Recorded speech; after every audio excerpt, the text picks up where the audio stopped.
കൊച്ചി ധനുഷ്കോടി ദേശീയപാതയിൽ യുവാക്കളുടെ അഭ്യാസ പ്രകടനം. ഗ്യാപ് റോഡിന് സമീപം കാറിന്റെ ഡോറിലിരുന്ന് സാഹസികമായി മൊബൈൽ ഫോൺ ഉപയോഗിക്കുന്ന ദൃശ്യങ്ങൾ പുറത്ത്. സംഭവത്തിൽ മോട്ടോർ വാഹന വകുപ്പ് അന്വേഷണം തുടങ്ങി.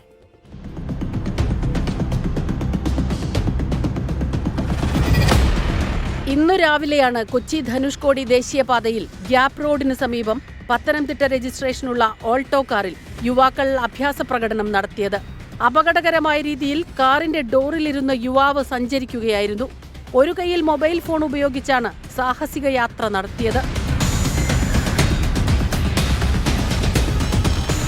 ഇടുക്കി എൻഫോഴ്സ്മെന്റ് RTOയുടെ നിർദ്ദേശപ്രകാരം മോട്ടോർ വാഹന വകുപ്പ് അന്വേഷണം തുടങ്ങി. ഒരാഴ്ച മുൻപ് സമാനമായ രീതിയിൽ ഗ്യാപ് റോഡിൽ അഭ്യാസ പ്രകടനം നടത്തിയ യുവാക്കൾക്കെതിരെ മോട്ടോർ വാഹന വകുപ്പ് നടപടിയെടുത്തിരുന്നു. വിനോദസഞ്ചാരികൾക്കുൾപ്പെടെ ബുദ്ധിമുട്ടുണ്ടാക്കുന്ന വിധത്തിലുള്ള അപകടകരമായ യാത്ര ഒഴിവാക്കണമെന്നുള്ള നിർദ്ദേശം നിലനിൽക്കുമ്പോഴാണ് ഇത്തരം സംഭവങ്ങൾ ആവർത്തിക്കുന്നത്. 24 ഇടുക്കി.